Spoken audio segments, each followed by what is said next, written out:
December 24th, 1999, Christmas Eve night.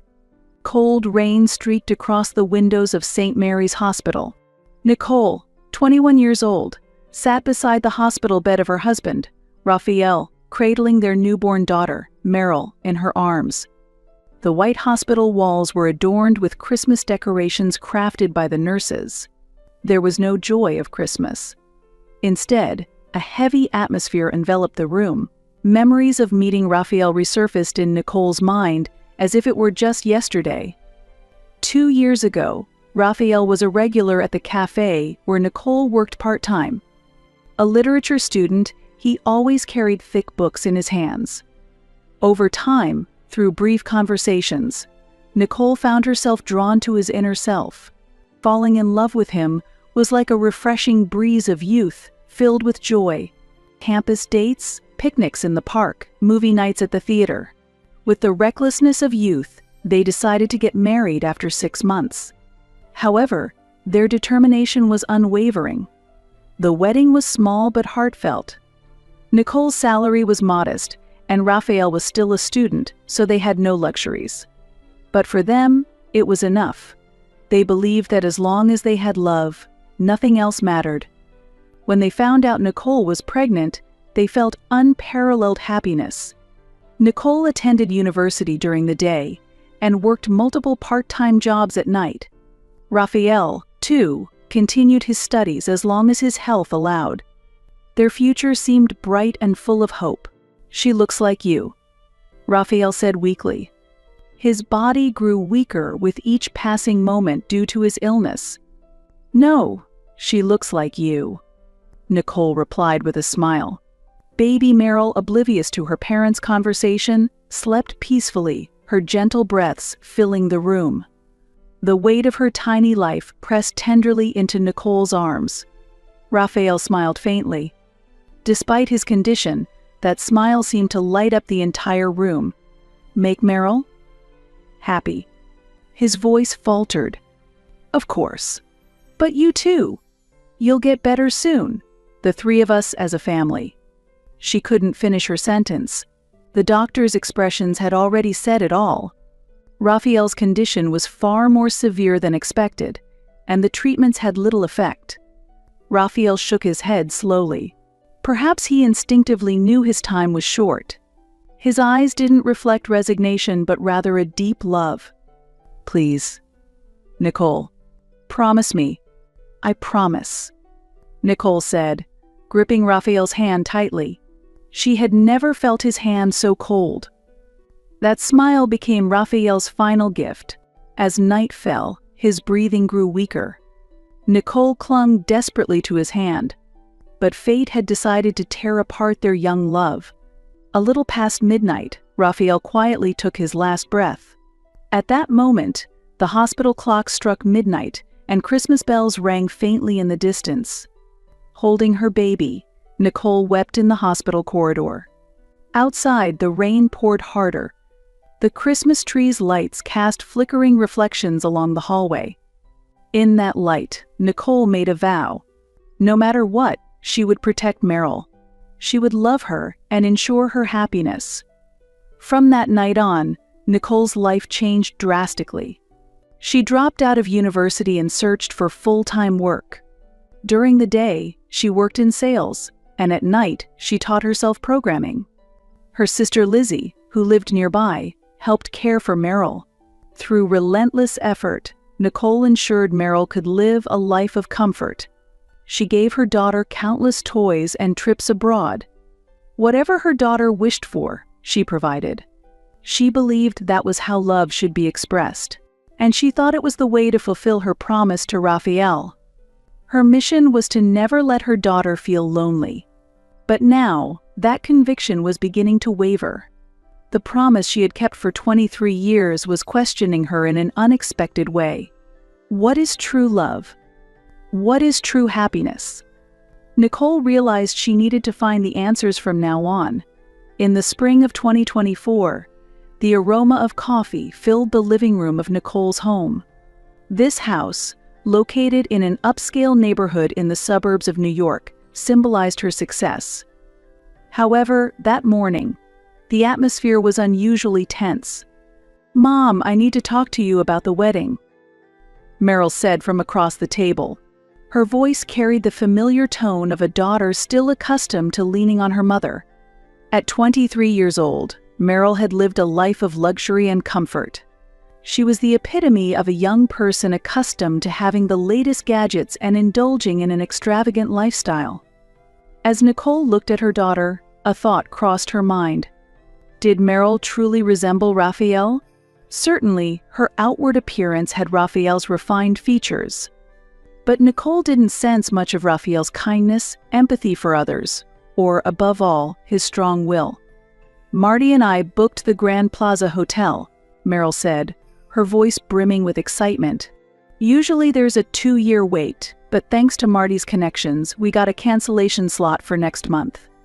Nicole picked up her coffee cup, listening intently to her daughter's words.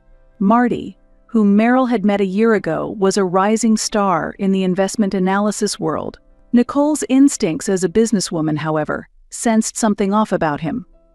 How much are you planning to spend?" "Well," Meryl replied, scrolling through her smartphone, "the venue costs $50,000. Then the dress is $30,000. Flowers are $20,000. Catering is another $30,000. Music and photography come to $20,000. She listed the amounts, ticking them off on her fingers as though reciting a grocery list. "That's about $150,000 altogether. But that's normal, right? I heard Lucy's wedding cost $200,000. Nicole's expression froze. Even though her business was doing well, $150,000 was a significant amount that could affect her working capital. It coincided with the launch of a new project, and such an expense could put pressure on the company's finances. "Meryl, that amount is..." "Mom, it's my wedding," Meryl interrupted, staring intently at her mother. Nicole felt a pang in her chest. She had indeed saved $75,000 specifically for her daughter's wedding. $75,000 is doable, but... "Mom, weren't you saving for me?" Other moms prepare for their daughters' weddings years in advance. At that moment, anger bubbled up inside Nicole. But she suppressed it and responded calmly. "Meryl, I think you understand, but $150,000 is an amount that could impact the company's operations. Are you saying the company is more important than me?" Tears welled up in Meryl's eyes, but they seemed less like tears of true sadness and more like the frustration of a child who didn't get what she wanted. "It's not that. It's just..." "Never mind," Meryl muttered, sulking. "If you truly cared about me, Mom, you wouldn't react like this. Marty's parents said they'd be willing to cover the expenses for him." Watching her daughter grab her bag and storm out, Nicole asked herself, was this really the right decision? That night, Nicole received a call from her sister, Lizzie. "Nicole, Meryl called me, crying." "I see," Nicole replied in a tired voice. "But I think you made the right choice. She's been too spoiled," Lizzie said firmly. "Lizzie." "Nicole, I've been meaning to tell you this." Lizzie's voice was filled with seriousness. Raphael would never have wanted things like this. Lizzie's words stung. But within that pain, Nicole felt the truth. "Have I been wrong?" she murmured. "It's not that you were wrong. It's the way you've been showing your love," Lizzie said gently. Those words gave Nicole a sliver of hope, but that hope would soon crumble with what happened the next day. The following morning, Nicole's phone rang. The call was from her client and friend, Max. The clock hadn't even struck 7. "Nicole, have you seen Facebook? You need to check it right away," Max said, his usually cheerful tone absent. Hearing the unease in her friend's voice, Nicole felt a sense of dread. She opened her laptop and logged into Facebook. Meryl's post appeared on the screen. "My penny-pinching loser of a mother cares more about money than her own daughter's happiness. She was always too busy with work when I was a kid, and now she's crushing my dreams. Dad's death? I bet that's her fault too, because of her selfishness. Does she even know what real love is? Nicole's heart broke as she read the words. It was devastating to be spoken about like this by the daughter she had raised with such effort. She had tried her best to ensure Meryl didn't feel lonely growing up with a single parent. But she never imagined it would be repaid this way. The post already had hundreds of likes and the comments were filled with sympathetic responses. So sad. A parent should prioritize their child's happiness. Some things are more important than money. If my mom were like that, I'd keep my distance too. Each comment pierced Nicole deeply. Especially the mention of Raphael's death. It unearthed the pain she had desperately buried for 23 years. Nicole closed Facebook. For a while, she simply sat in her chair, staring into the void.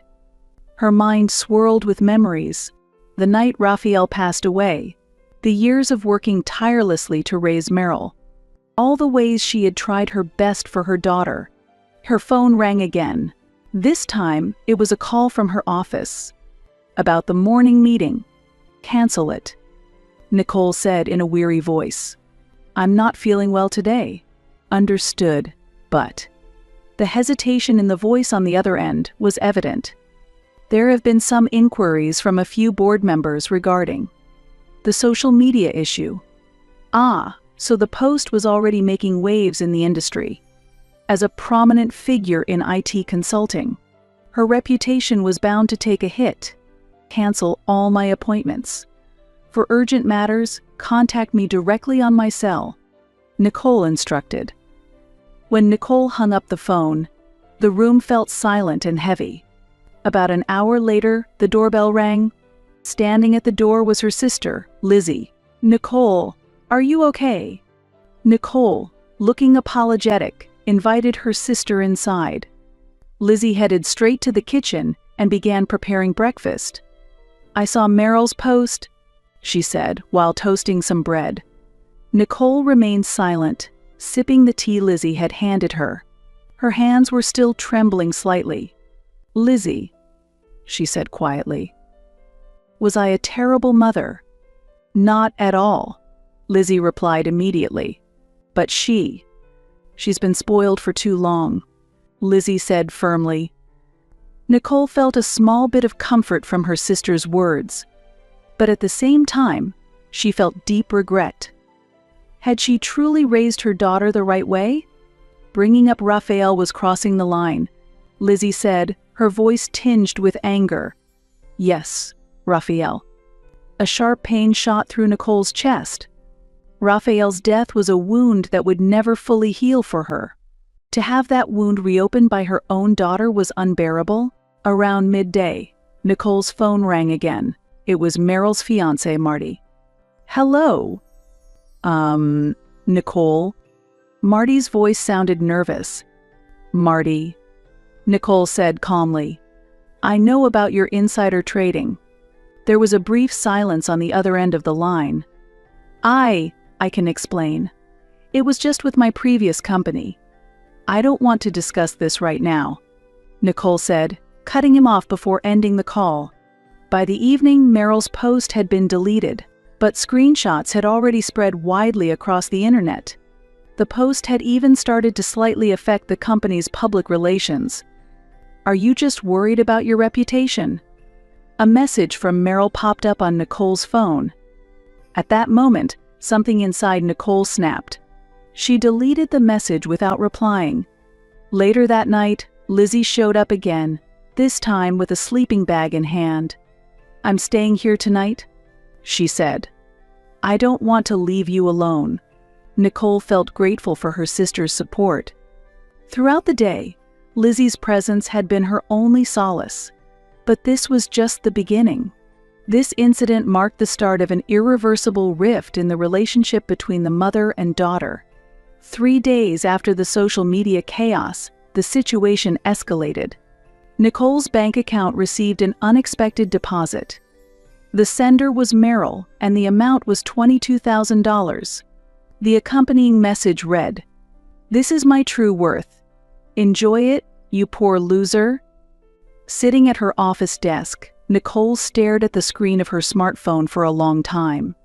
Outside the window, The Manhattan skyline stretched out before her. Nicole immediately sent the $22,000 back. Her reply read simply, "It's not about the money." Grabbing her jacket, she left the office. As Nicole drove, her mind raced. Why had Meryl sent that exact amount? She had an idea, a memory that surfaced. There was that one time, a moment when Meryl had been scolded, but in the end, Nicole had given in to her tears and covered the expense. Looking back, that might have been the turning point. Her phone rang. It was Meryl. "You sent the money back." Meryl's voice was tinged with irritation. "It's not about the money," Nicole replied. "Not about the money? You were complaining about the wedding budget, weren't you?" "That's different." Different. Meryl's voice rose. "You care more about your company than you do about me, don't you? You always have. It's always been work, work, work. And for what? You don't even work for a big company.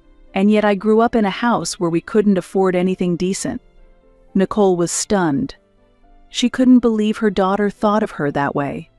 The truth was, Nicole had built a successful career. She was the CEO of Collins Innovations, a prominent IT consulting firm. After her husband Raphael passed away, Nicole had managed to balance parenting and work, eventually founding her own company.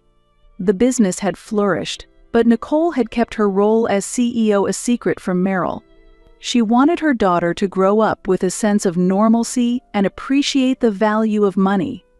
In the early days when Meryl was young, Nicole's fledgling business had struggled. It had been easy to keep quiet about it then. Now, she wondered if it was time to reveal the truth. But before she could say more, Meryl interrupted. "Have you heard something about Marty?" Nicole hesitated for a moment. She had been concerned about Marty's past. "Meryl, let's sit down and talk calmly," she said. "It's too late for that," Meryl replied, her tone cold. "You don't actually care about my happiness, do you? That's not true." Nicole's voice rose despite herself. "I've always tried to give you everything you could ever want. And for the record, I'm the CEO of a company. I never told you because I wanted you to grow up with the same values as any normal family." "That's a lie. I don't believe you," Meryl snapped, cutting her off. Something inside Nicole broke. "I calculated how much money I've spent on you until you turned 18, she said, her voice low but laced with anger. "Over $850,000. She heard Meryl gasp on the other end of the line. "I'm thinking I'd like you to pay it back."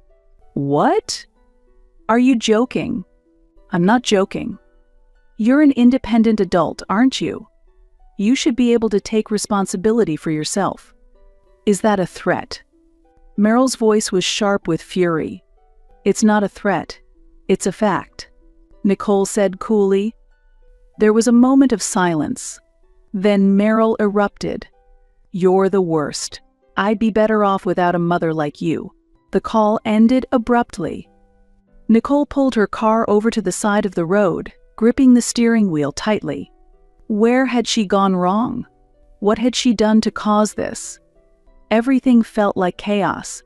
That night, she found herself alone, standing outside an old apartment building. The apartment where Meryl had lived until she was 5 was still standing, though it had grown old.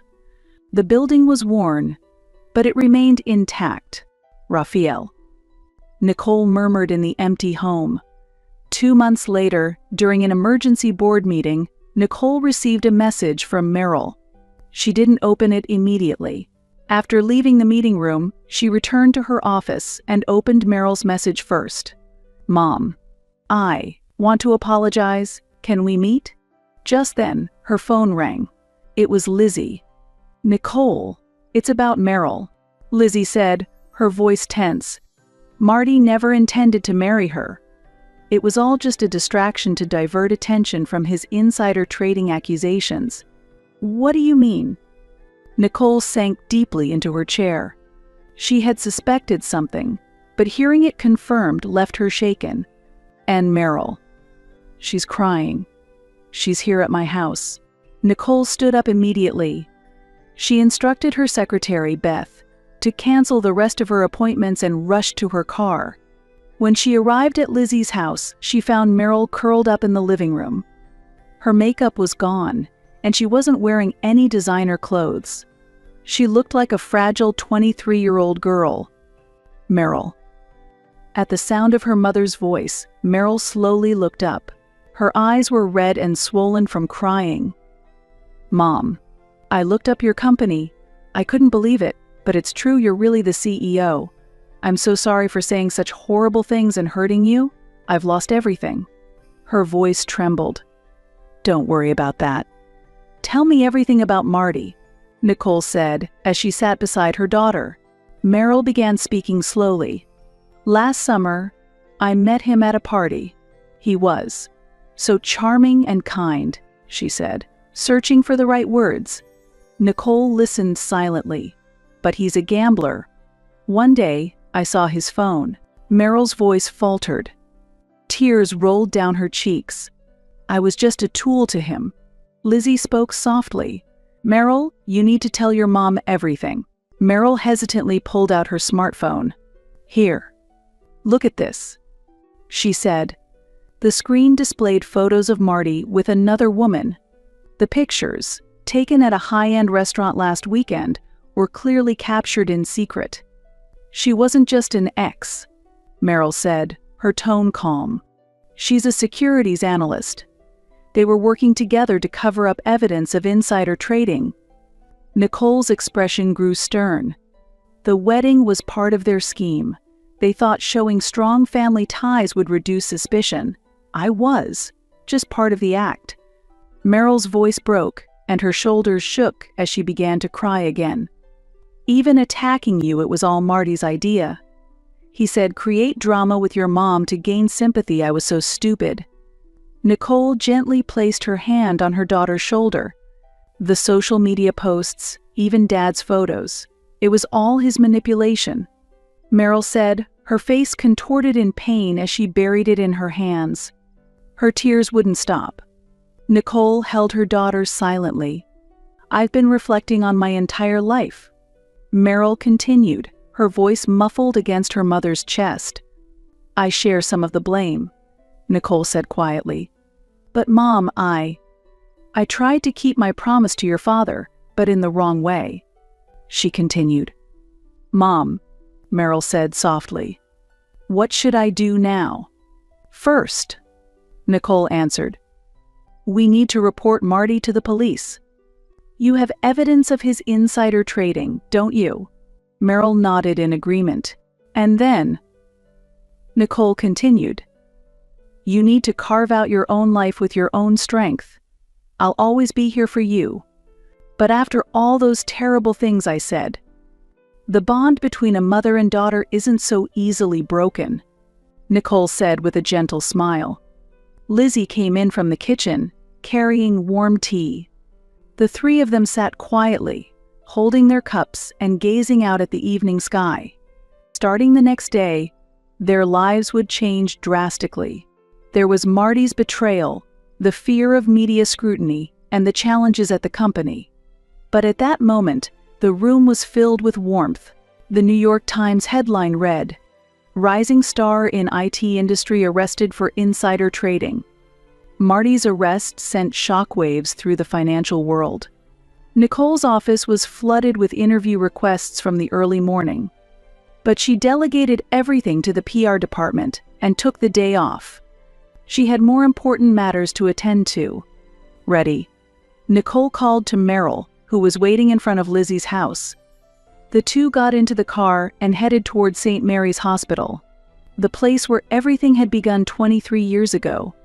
And this day, it would mark a new beginning. Visiting Dad's grave, Meryl said softly. I haven't done it since I graduated high school. Nicole listened in silence. She herself hadn't visited in years. Perhaps she had used work as an excuse to turn away from what truly mattered.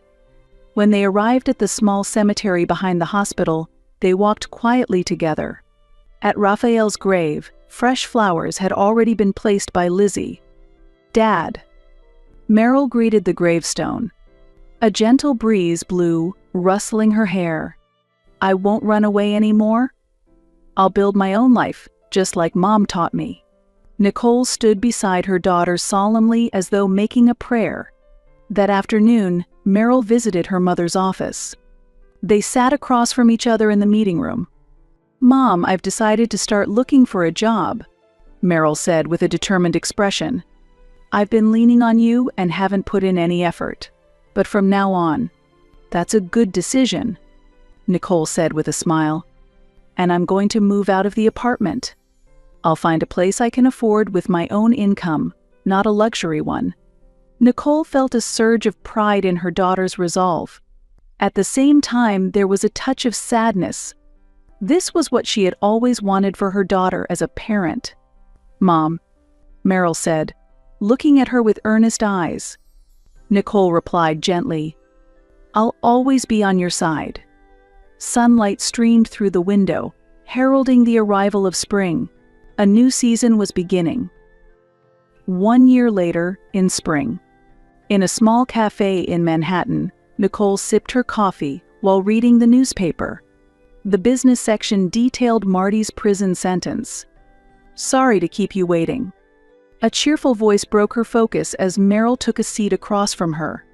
It had been 10 months since Meryl started working as an editorial assistant at a publishing house. The glamour she once wore was gone, replaced by a healthy, radiant glow. Today I have a new project proposal to share, Meryl said excitedly. It's about a psychology book for children. It's for kids who've lost their parents. Nicole smiled. Her daughter was channeling her own experiences into helping others. Aunt Lizzie has agreed to supervise the project, Meryl added. Their relationship was slowly, but steadily, mending. Weekend brunches had become a tradition, and they now openly discussed work and future dreams. Mom, Meryl began. Next week is Dad's Memorial Day, isn't it? Yes, it is. This year I'd like to choose the flowers, and... She pulled out a small envelope. Nicole opened it carefully. Inside was a handwritten letter. Dear Mom, I wanted to put into words the feelings I haven't been able to express until now. You raised me all by yourself. I never felt like I was lacking anything. But for a long time, I didn't recognize the weight of your love. Happiness given through money and things fades quickly. But the positivity, strength, and love you've taught me will live on inside me forever. I believe Dad is watching over me, and I think he's happy that, little by little, we're building a real bond as mother and daughter. With love. Meryl. Nicole quietly folded the letter and placed it back in the envelope. She felt a warmth rising in her chest, her eyes slightly misting. Mom, Meryl asked with concern. Thank you, Nicole said with a smile. You're truly strong. Outside, the spring breeze carried flower petals through the air. The promise made 23 years ago is now bearing fruit in a new form. The two of them sat quietly, sipping their coffee and watching the view outside the window.